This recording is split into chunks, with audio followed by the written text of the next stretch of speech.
Bismillahirrahmanirrahim. Assalamualaikum warahmatullahi wabarakatuh. Alhamdulillahirabbil alamin. Hari ini kita bisa bertemu kembali ya, walaupun hanya lewat video. Baik teman-teman, alhamdulillah, semoga semuanya Pak Rahman doakan dalam keadaan sehat walafiat ya. Amin.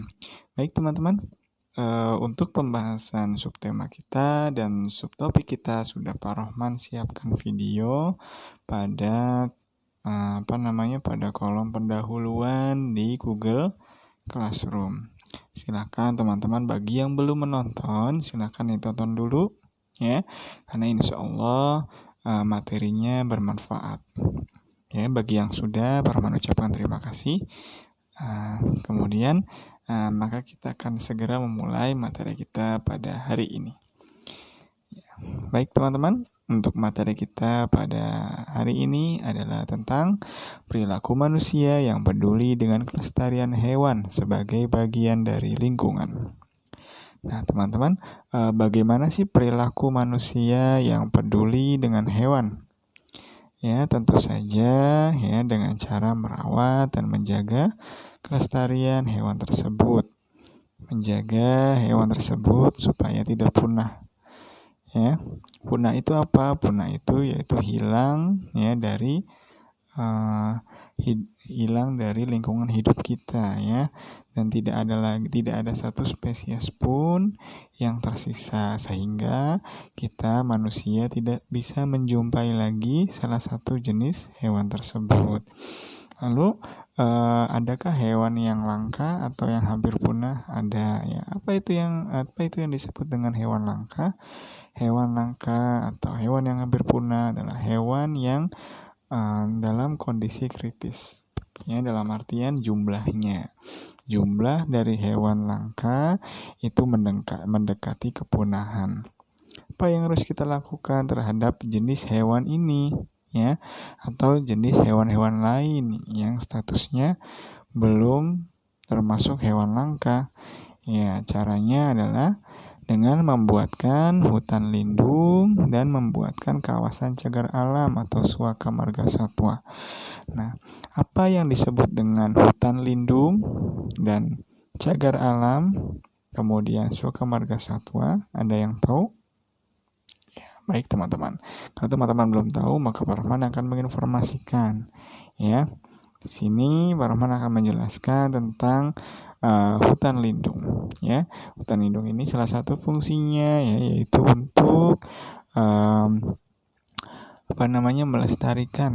melestarikan hewan-hewan yang hampir punah. Nah, teman-teman, pembuatan hutan lindung hal ini bertujuan agar jenis tumbuhan dan hewan tertentu yang tinggal di dalamnya tidak diambil secara sembarangan. Perlindungan tersebut diperkuat dengan adanya undang-undang perlindungan ya, undang-undang perlindungan hewan dan tumbuhan langka yang dikeluarkan oleh pemerintah. Jadi pemerintah turun langsung ya ke dalam pembuatan hutan lindung ini, karena jika tidak diambil alih ya oleh pemerintah atau tidak ada yang peduli terhadap hewan yang hampir punah ini, maka hewan tersebut akan benar-benar punah dan kita sebagai manusia akan dirugikan ya, karena tidak akan bisa lagi menjumpai hewan tersebut. Nah, kemudian yang kedua ada pembahasan tentang kawasan cagar alam dan Suaka Marga Satwa. Di sini Pak Rahman punya 2 video ya, yaitu tentang pembahasan kawasan cagar alam dan pembahasan tentang kawasan Suaka Marga Satwa. Jadi teman-teman silakan ditonton ya videonya, pastikan fokus. Selamat menonton teman-teman.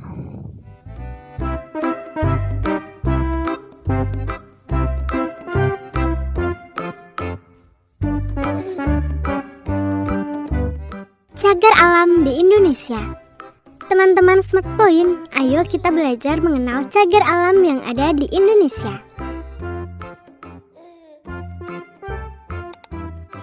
Apa yang dimaksud dengan cagar alam? Cagar alam adalah suatu kawasan suaka alam yang karena keadaan alamnya mempunyai kekhasan tumbuhan, satwa, dan ekosistemnya atau ekosistem tertentu yang perlu dilindungi dan perkembangannya berlangsung secara alami.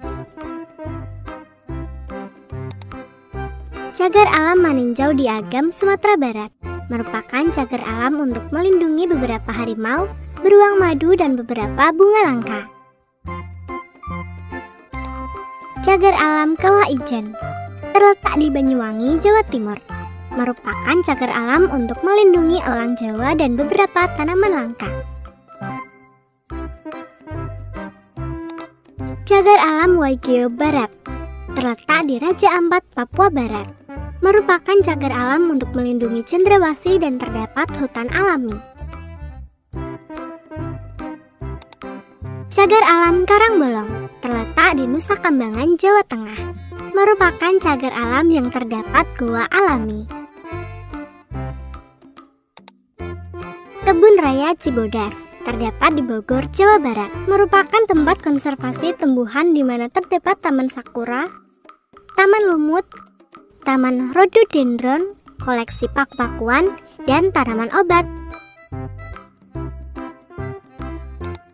Cagar alam Anak Krakatau di Selat Sunda, Lampung, merupakan cagar alam yang memiliki 206 jenis jamur, 13 jenis lisenes, 61 tumbuhan paku, dan 267 jenis spermatophyta.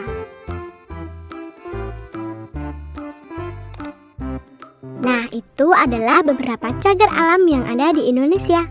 Sampai jumpa lagi teman-teman.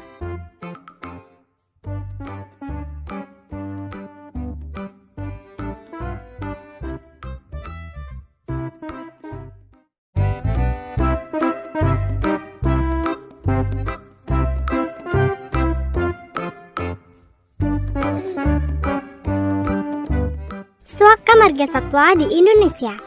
Teman-teman Smart Point, ayo kita belajar mengenal suaka marga satwa yang ada di Indonesia. Apa yang dimaksud dengan suaka marga satwa? Suaka marga satwa adalah kawasan hutan suaka alam yang mempunyai ciri khas berupa keanekaragaman dan atau memiliki keunikan jenis satwa yang membutuhkan perlindungan atau pembinaan bagi kelangsungan hidupnya terhadap habitatnya. Suaka Marga Satwa Pulau Komodo untuk melindungi hewan komodo. Taman Nasional Tanjung Puting untuk melindungi orangutan. Taman Nasional Waikambas untuk melindungi gajah. Taman Nasional Gunung Leuser untuk melindungi gajah, badak, harimau, dan kera. Taman Nasional Wasur untuk melindungi kanguru, kasuari, dan cendrawasih. Taman Nasional Ujung Kulon untuk melindungi badak bercula satu. Taman Nasional Buton Utara untuk melindungi anoa. Nah, itu adalah beberapa suaka marga satwa yang ada di Indonesia. Sampai jumpa lagi teman-teman.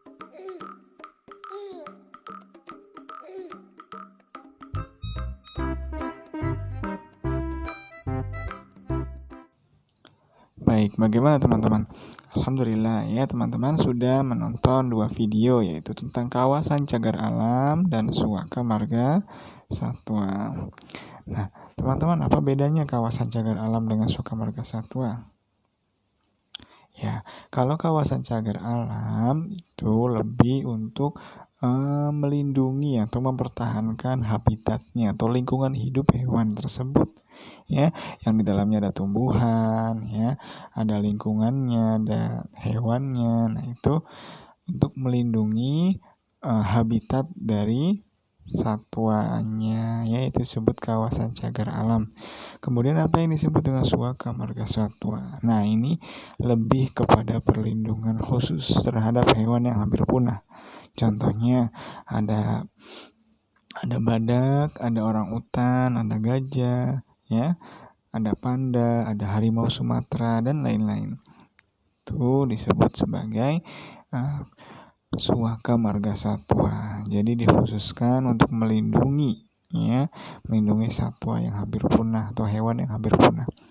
Nah ya baik teman-teman, itu saja yang bisa Pak Rahman sampaikan untuk materi kita pekan ini. Mudah-mudahan teman-teman dapat memahami. Ya, pastikan setelah ini ketika teman-teman sudah paham, segera buka penugasan ya pada Google Classroom. Kemudian buka modulnya, silakan dikerjakan. Selamat belajar dan selamat mengerjakan tugas. Assalamualaikum warahmatullahi wabarakatuh.